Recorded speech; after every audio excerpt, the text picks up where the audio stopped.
Our suggestion for the week is to have a love affair with the sun. I was talking to Dickie the other day, and we're out at the island, and I said, Dickie, my God, I think that's a good idea for an article. Have a love affair with the sun.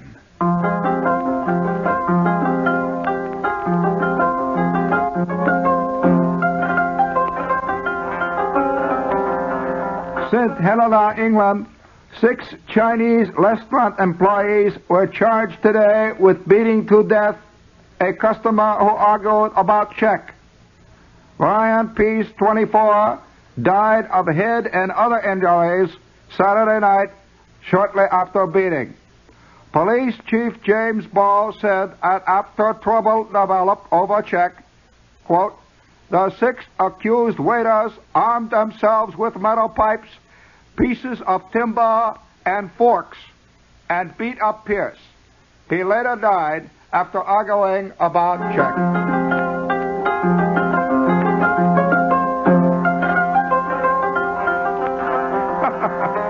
What a great time to do a Mandarin House commercial. Hello. I'm fading. Hello, there. Just bring up the gain. Go on. I like to kick this. No.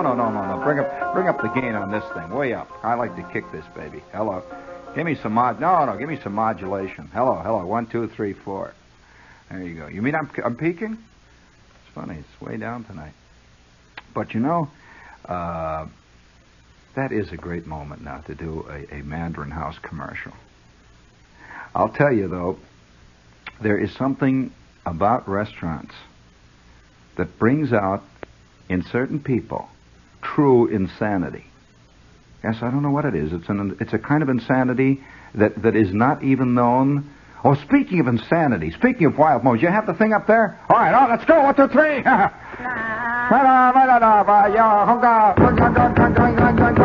Stop. I just want you to know I'm here, that's all. I just want you to realize I am here.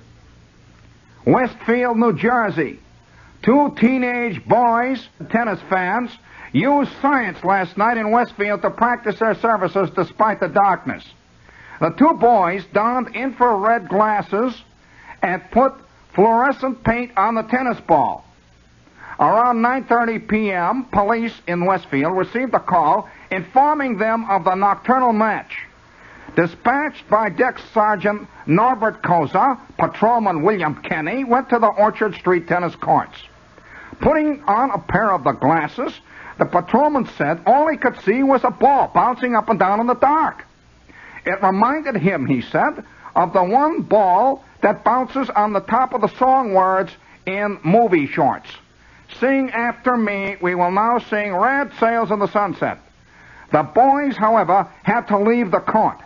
Playing tennis is not permitted in darkness, according to police. Police did not obtain the names of them boys. Hold it. Now, I wish I had the names of those guys. These guys sound like listeners. I'll tell you, anyone who would paint a tennis ball with fluorescent paint and put on infrared glasses and go out and practice tennis either is totally dedicated. Now, there aren't many totally dedicated people here in this world any longer. Either is totally dedicated to tennis or is dedicated to something else.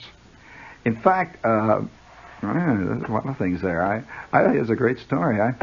By the way, are you dedicated to anything? WOR is no, wait. Just don't rush me. WOR is now going to give you, as a public service, a brief 7-second period of total absolute silence in which you can ask yourself that one question, symbolic, of course, of many of the confusions of our day. This is a public service that will be ranked along with our Marine recruiting spots, along with our announcements, selling Girl Scout cookies, and various other important works that WOR at times indulges itself in. And now, beginning at this moment, I want you to ask yourself, are you dedicated to anything? If so, what?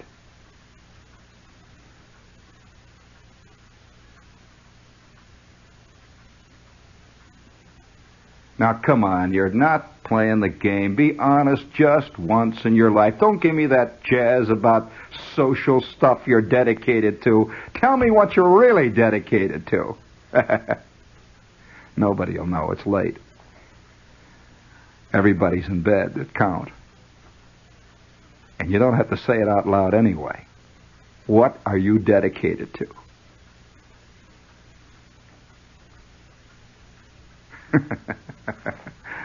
I thought we'd get pretty close to something there.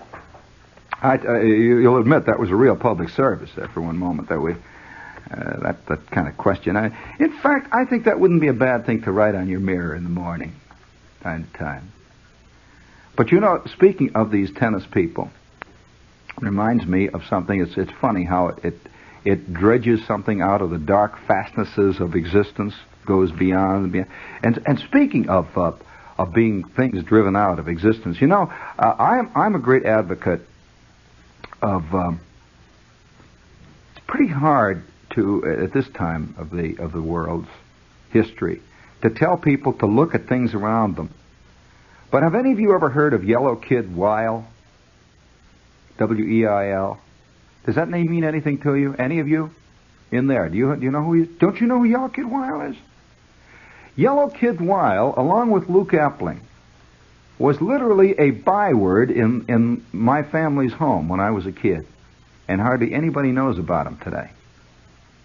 Yellow Kid Weil, and I have a UPI note here that is closely connected with the Chinese restaurant incident and the guys playing fluorescent tennis.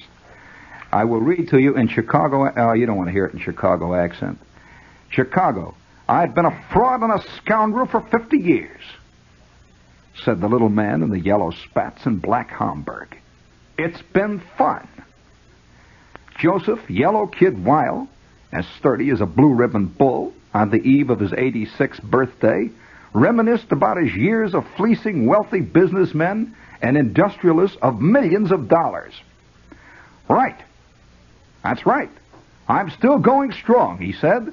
I'm negotiating right now with a friend from Hollywood to make a movie of my most ingenious con schemes.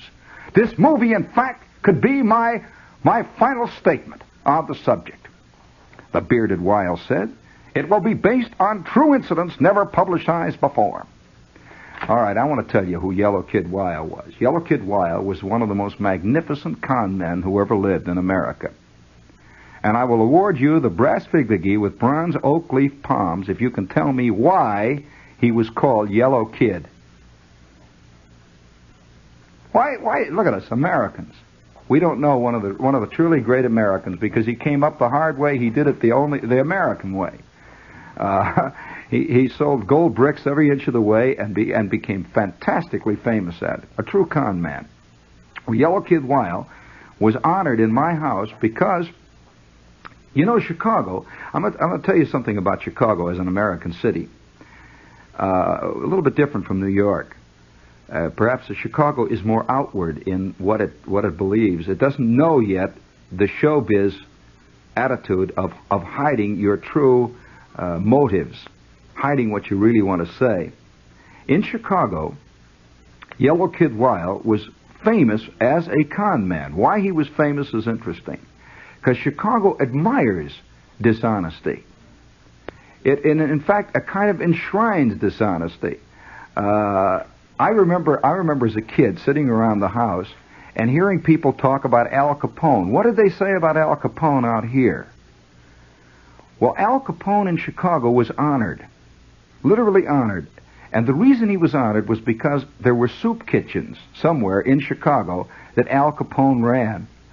And people used to say, well, you know, he can't be all bad. And all the while they could hear the sound of guns going off in the middle distance and the sound of bodies quietly slipping into the Chicago River, the sound of concrete being poured. But as long as it wasn't their body, it was okay. And as long as there were soup kitchens, that made it all right. Now, many national leaders are in that same position today, of selling one thing with an overtone of respectability, and on the other hand, selling something else, which is not quite so respectable, but which is following in the wake of the respectability of the other thing. This is a real problem. But you know, speaking of if you know these kids with that late night tennis thing,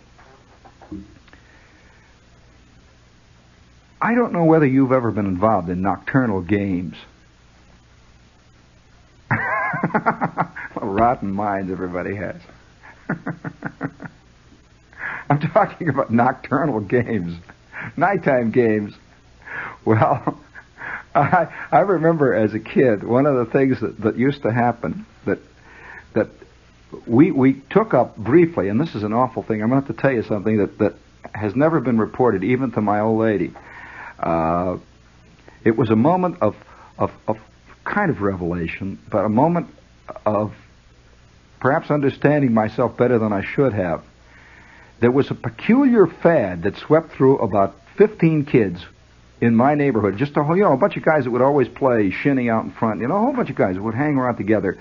A strange fad in the middle of a hot summer night, just about this time of the year in Chicago, when summertime sits down on the south side like some gigantic fat lady, just sitting there at a picnic eating donuts.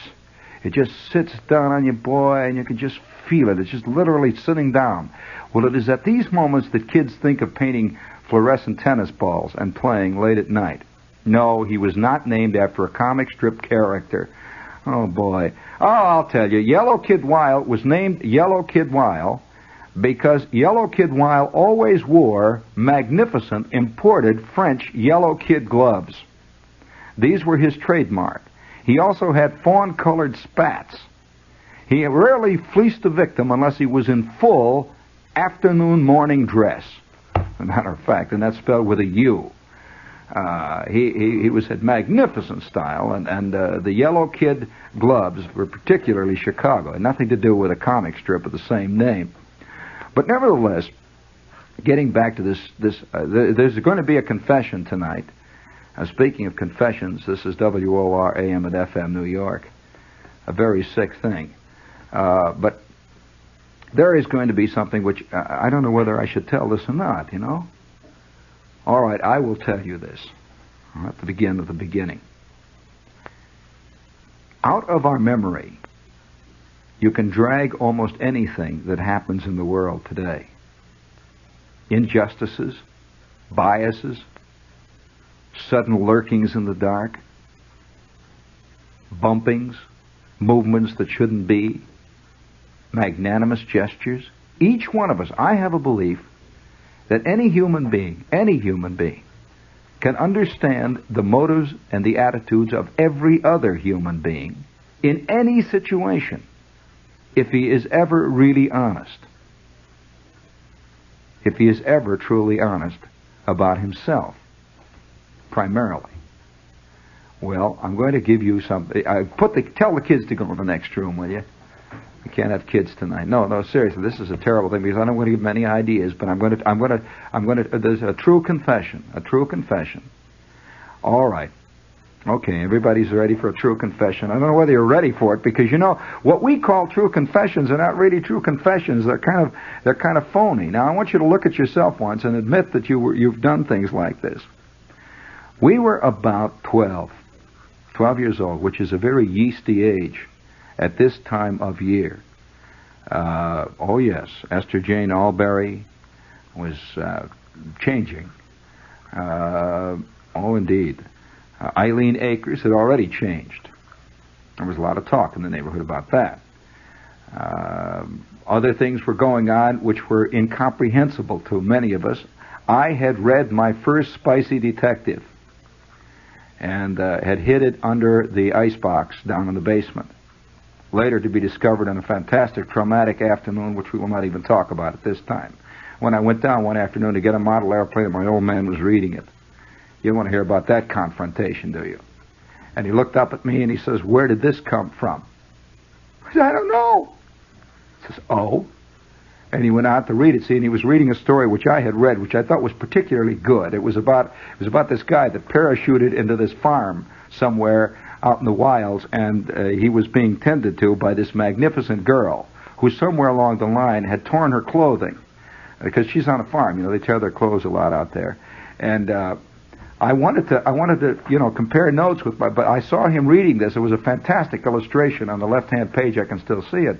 He just kept right on reading, and I got my model airplane and went upstairs. That was a moment of revelation. However, these things had all happened at this moment. It was now 12. I was 12. Bruner was 12 and a half. Flick was almost 13. Watts was 11. You're getting the cast of characters. Schwartz was 12 and a half. We all had pimples, see? And we all had eyes for Esther Jane. That's about all. Just eyes. But they were working. We each had in one way or another, we had each read somewhere along the line a kind of spicy detective. I never forget that it was, I had an entirely different view. I've never been able to forget Maggie and Jiggs. That was an entirely different view of those two. That was another awful thing. We'll tell about that later, too. Now, I told you to get the kids out of the room. I'm serious.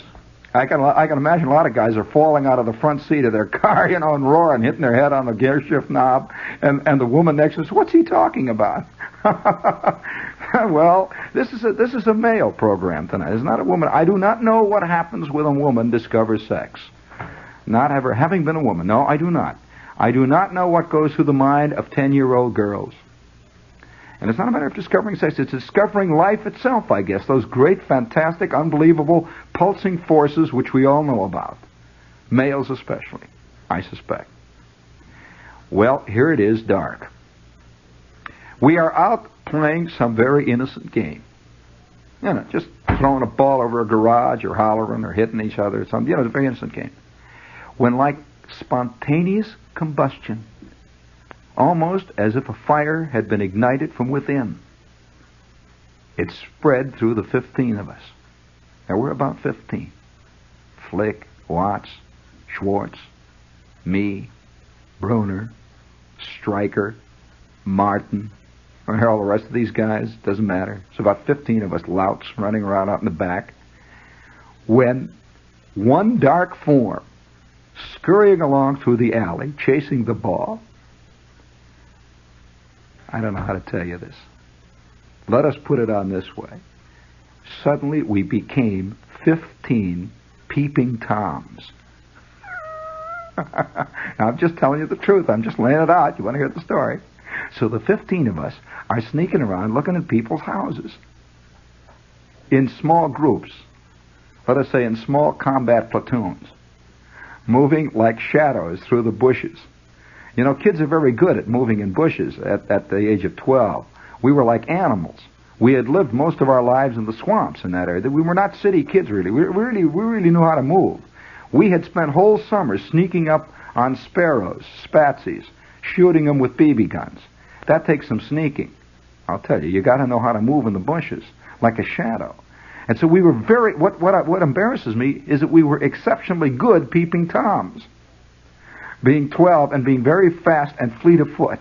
And our knees worked beautifully. And we had superb eyes. That's another thing. And rotten minds, which is the worst thing. Well, we're sneaking up and down, in and out of the alleys, and looking at people's houses. Well, at first, it was just a kick looking in the house, like peeking in and looking in somebody's kitchen in the dark. Have you ever done this? Oh, boy. It's a terrible thing. And then you sneak up and you look into somebody's dining room. You look through the ecru curtains, and it's hot and the wind is blowing, and the people are just sitting in there reading, or the radio's playing. You look in there. You just look. And the darkness envelops you. And that hot summer smoky wind off the lake and through the forest comes drifting out over the swamp, and you get even more wild. And you look, you don't know what you're wild about. It's the clandestine. It's the nocturnal. It's the sneaking in the dark itself that's important. And then somebody says, hey, come here. Come on down here. Let's go to Cloninger's. And then 30 seconds later, 15 pairs of sneaky eyes are surrounding the Cloninger house. All peeking in darkness. We would start out playing Run, Sheep, Run. We would work into hide and seek, and then into that sneaking, peeping Tom. Well, this continued for I'd say about 4 or 5 nights. And just like all criminals, we began to feel a little bit, 1, aggressive, 2, overconfident, 3, we wanted more. Terrible thing. These things happen to everybody who tastes the heady fruit of the clandestine. It is inevitable. It is just the way man works. You put it in a test tube, it titrates out. Never works any different, just that way. You give a guy Czechoslovakia, he wants the Sudetenland. You give him the Sudetenland, he wants England. You give him England, he wants Holland. It just works that way. Well, about the 4th or 5th night, on a real hot night, we are drifting in and out, looking in at things, peeking, peering, moving like shadows through the darkness, when we hit the jackpot. The jackpot. There was a house way down at the end of the block, a family that nobody hardly knew. And the 15 of us are drifting in and out of the hedges, over the fences, and behind the garages, when one of the guys says, "Look!" It was the double jackpot on a hot June night, with millions of mosquitoes biting and gnawing away, and the smell of the lake, and that flickering red of the fires of hell over there in the blast furnaces playing with those skies. It was the double jackpot. Everybody's looking at me saying, "What did you see?" You know what we saw. The 15 of us, 12 years old. It made spicy detectives seem like greasy kid stuff. And we're lurking in the bushes. And we're sweating. Wild. Back and forth we go. And then we quietly drifted, when the darkness was over, we drifted off into the dark. And we're sitting back at Flick's house, and we're talking in the darkness, whispering about this thing. And then we began to be very embarrassed with each other. Do you know the feeling of being embarrassed with everybody around you, and everybody has done it or has been involved? It's a funny feeling. One by one goes, I'll see you at the ballpark tomorrow, and they're breaking up. Back to the houses. When I got back into the house, I don't know how to describe the feeling, except that I knew either instinctively, or perhaps I even knew rationally, that I had become a true lawbreaker, a genuine rotten person. But I didn't regret it. I don't know how to say this either. I didn't regret it. I would have done it again. I know it. But I came into the house, and there's my mother sitting there. You know, she's doing something with the bath mat of the doily, and my old man is looking at the Sears catalog. My kid brother is flaked out on the daybread. And I come in. I am forever changed. My mother looks up, says, "Where you been?" "We're out playing with the guys." And she looked at me, and somehow she knew that something was not right. And I knew that she knew it. I went to bed about an hour later, tossing, turning, sweating. The next day, all 15 of us are out on the ball field. It's a very strange afternoon at the ballpark. A lot of very peculiar plays. All of us were transgressors. What do you think we were doing at 8:30 that night? Back of Flick's garage. We were planning the big campaigns. We had struck pay dirt. Well, it went from bad to worse. We began to pick specific houses, people, and we started to fan out. We began to work in the different neighborhoods. And then about Tuesday, this is about a week after we started, there is a note in the Hammond Times. It says, "Police have been alerted against a band of peeping Toms." Which, I mean, we never thought of ourselves as the things the police would be alerted about. And there's a wild consultation. "Hey, did you see? What? Oh, no, that's not us," because we always thought of peeping Toms as great, big, terrible people, you know, that got shot Guys that were chased up and down alleys, that kind of stuff, nothing. It's not us. We're just out playing around. We're playing. We always like to think it was an extension of the games that we had been playing. You understand what I'm saying here? We kept telling ourselves that it was a game. It was not. We were not really doing this. It was part of Run, Sheep, Run. It was part of hide and seek. We read the piece in the paper on Tuesday. What do you think we were doing Tuesday night? You guessed it. Well, about 10 o'clock Tuesday night, I am working one end of the street with about 9 other kids. And down at the other end of the street, there's about 9 other kids working in and out of the bushes, sneaky little shadows, the smell of the lake hanging over everything, the mosquitoes humming, a few grandmothers sitting out on the front porches, and you can hear the swings going, and we're working the neighborhood. When all of a sudden, you can hear from like 35 directions, sirens. And there was a loud shouting down at the end of the street, people running around with flashlights, and we fly out of the basement. We fly out of the bushes. We fly out from behind the garages. You could see kids coming out from all directions, running around. And all of us are sort of drifting around, hollering, you're it, Charlie. Hey, you're it. Oh, hey, you're it, Charlie. You're it. Hey, oh, hey,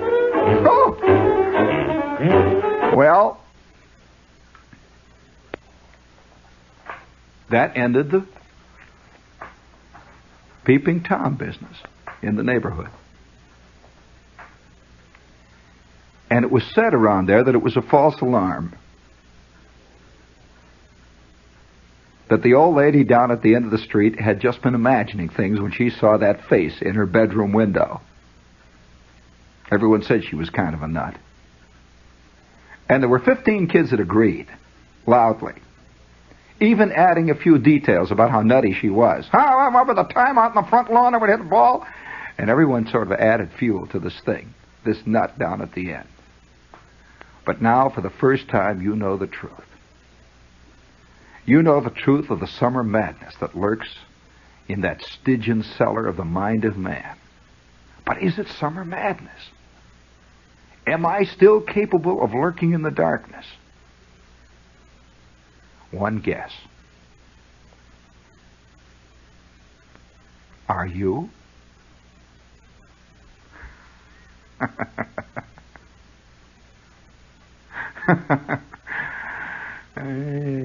No. I don't know. I suppose each one of us carries his small freight with him. Old frights. Ancient scares. Nocturnal musings. Quiet readings in the coal bin of existence of clandestine magazines of a singularly pulpy variety. 50 studies for art students only. Mailed in plain sealed wrapper. 50. Count it, 50. For art students only. For art students, we have a wonderful selection of 16mm movies containing many exotic poses, all of which will be of invaluable aids to true, serious artists who are particularly interested in the human anatomy. Send your name and address. You must be over 21. Get on our mailing list.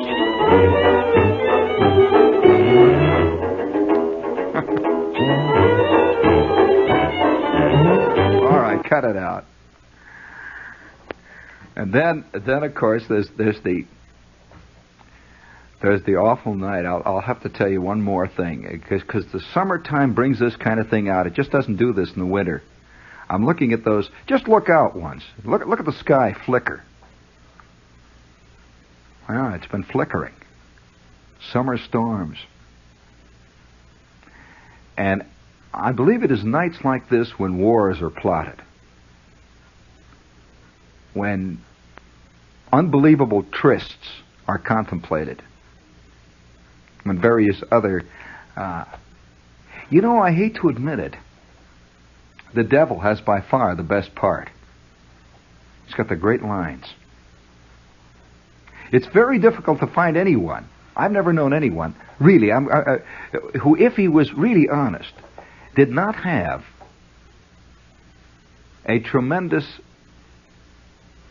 affinity for sin of all varieties. Now, you know what's happening in our time. We are giving in to it, For a while in history, we didn't. But now we are giving in to it. But we are making of it an intellectual adventure. You know that all over this country, guys are experimenting with getting bombed out of their skulls with drugs. Under the guise of an intellectual experience. This is a purely physical kick. And you get one of them cornered and you say, why, of course, I'm working on the threshold of perception. I'm moving back these more metaphysical aspects of man's mind. Now, the other day I was bombed on pot, and I tell you I moved back the perception. Nobody will admit that he's getting kicks. It's part of it's a kind of cover-up. In fact, they just had that recent thing at Harvard, the LSD 25 bit. Pretty interesting. Wild experiments going on. All, of course, under the most serious of intellectual pursuits. Of course, I have to be very serious about this. Very serious. Very serious. It reminds me of some of the experiments that were carried out under the Nazis. No, did you know that some of these wild experiments of figuring out, say, for example, how long it takes a guy to die in a block of ice? So they've got a guy there, and they're freezing him in ice, and everyone's standing around pretending they're seriously interested in how long it took him to die. Never would admit that they were getting some kind of a peculiar, sadistic, vicarious kick out of it. And as long as you keep all kinds of little figures and notes and all that, you can hide it, you say. Hiding, I believe, is one of man's chief talents. Hiding practically everything. Well, I'm going to tell you something that happened on a quiet Saturday night in a long, hot summer in Chicago. To begin with, I think that nature affects man far more than he's ever willing to admit it.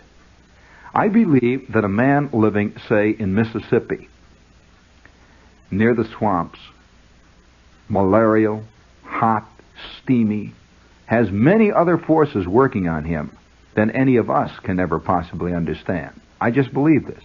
Whether we like it or not, I believe it's true. Having lived in a couple of malarial, swampy places, I know this is a fact. It's much different from the Grand Concourse, when you're living next to a bayou somewhere with great mossy trees and the sound of water continually lapping and the buzz of mosquitoes accompanying your entire life. Well, in Chicago at nighttime, in the summer, it would get like, 400 degrees. Incredible heat. Because they don't have a sea breeze. We have a sea breeze here. And even on the hottest night here in New York, it's kid stuff. Yes, it is. I'm sorry, I've lived in New York now for long enough to know that what they call here in New York a bad day is one of the better days anywhere else in the world. I'm sorry. New Yorkers have a great penchant for feeling sorry for themselves in their air-conditioned life. But I can tell you that in Chicago, about mid-July, when nothing has moved, not a breath has stirred for like 4 weeks, and the cornfields for millions of miles around are baked to a kind of concrete hardness. The ground actually cracks under them. Just cracks. And you get into the lake out there, you go swimming in Lake Michigan, and the water is hotter than the air. Well, what little breeze that blows off of it brings in hot air, not cold. And millions and millions and millions of mosquitoes. Just laying there. Nothing has moved for weeks. Well, it is at the nadir, or perhaps the apogee of these moments, that one contemplates the infinite. And one of the evenings, just like this, we're sitting around, there's about 7 kids, and we're about 15 at this point. See, it's a quiet, hot, fantastically humid summer night. Don't come around with me with humidity. Oh boy, In Chicago, listen, when they hit 100 degrees, 100% humidity, that's a dry day. Believe me. They've worked, the first theories of supersaturated air were worked out there. Just sits there and you drip. And the steel mill is going full blast, 40,000 degrees a second. BTUs are flying all over the air. And there is also a drifting of blast furnace dust, which you don't get here. Blast furnace dust is an interesting thing. It's like fallout from the blast furnace. And it comes down in a continual drifting cloud. And in the summertime, the cloud is hot.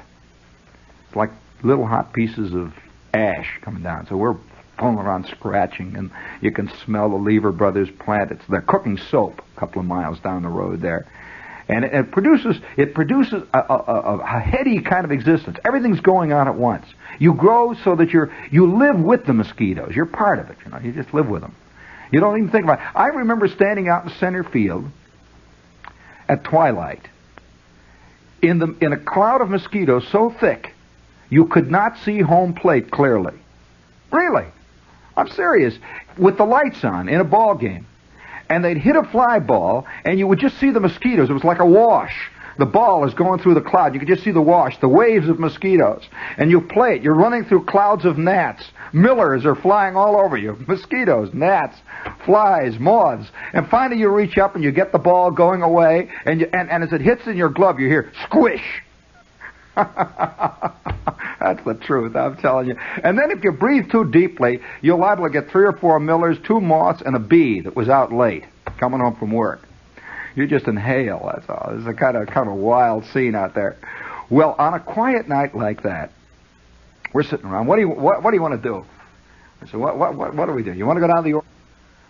There's a Merle Oberon thing down there. So we're going to think of going there.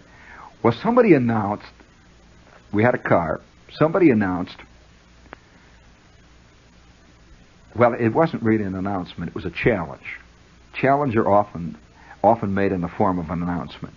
Any of you guys ever been to the Star and Garter? Well, I want to tell you what the Star and Garter was. The Star and Garter was a place that even when you passed it as a kid, you were embarrassed because you'd heard about it. The Star and Garter was in Chicago and was what they call, I guess it's a burlesque house, you know, a burlesque house where everybody stands up and they watch the show, and guys walk up and down and sell Mexican wallets, and they sell candy that comes in a box for 25 cents with genuine art pictures from Paris. And then the show keeps going on, and these ladies come out and do these very strange things. And once in a while, a tenor stands up over the right, and he sings, "A pretty girl is like a memory." And all the while, they're selling the candy. Well, we had heard about that, and it was a thing that had been mentioned once or twice in my company as a place where my father and Uncle Carl went, occasionally, on New Year's Eve. Well, we're sitting around, about 10, 12 of us, and about a half an hour later, we are in the Star and Garter, sweating, hot, steamy, mosquitoes, and a red-headed lady standing up in front wearing a lampshade. Well, now, she was wearing a funny kind of lampshade. It looked very much like a lampshade that my Aunt Min had, called the flaming firefly lampshade. And it had a firefly on it that lit up. Well, this lady lit up, and she was standing up in the front there, and she was wearing also what appeared to be fringe. The fringe was hanging down, and she moved the fringe in a funny way.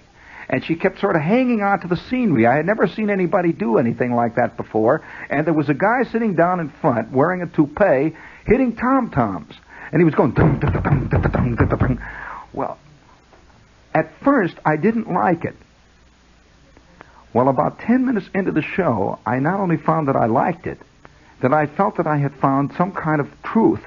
I had found a genre that finally made it for me. I did not like shows after years of PTAs. I did not like shows after years of the Orpheum. And I'm sitting there and watching and standing and eating candy and getting a kind of a sick feeling that I knew that I shouldn't be doing this. Flick is getting the sick feeling. Schwartz is getting the sick feeling. It got worse and worse. And 2 guys got up there in front of the stage and started to squirt water into the audience and say terrible things. All the worst stuff, and I remember some of them. I wish I could say some of them right now. They were saying terrible things. Well, we saw the show. It went on till about midnight. We piled back in the Mondelez and drove home. We all split up, one by one, went into the house. And my mother says, "Where you been?" I said, "I went to the show." She says, "What'd you see?" "Oh, I went down to the Orpheum." She says, "The Orpheum? What did you see down there?" And I said, "Oh, I don't know. What's at the Orpheum?" I saw what's at the Orpheum. She said, "Well, what did you see down there?" I said, "Well, I don't know. What's at the Orpheum? It's down there." And she knew somehow that I had not been to the Orpheum. It was, "What's going on in there? Hey, what's the trouble? Hey, where's she going? What's the trouble?" Well, it doesn't matter. Too late to get it. Too late? Too late? Hold on there. Too late. Boy, if that isn't a symbolic remark. Too late, fellas. You caught it too late. Whatever it was you caught. Don't worry about it. Too late. Well, on quiet nights like this, or are they quiet? On evenings like this, when the wind is blowing off the ocean, when you can see that flickering in the sky, when the animal in us is much, much stronger than anything else, when the farina in us starts to bubble and boil. Have you ever looked at a bowl of oatmeal, at a pot of oatmeal that's being cooked, and those bubbles keep flying up to the surface?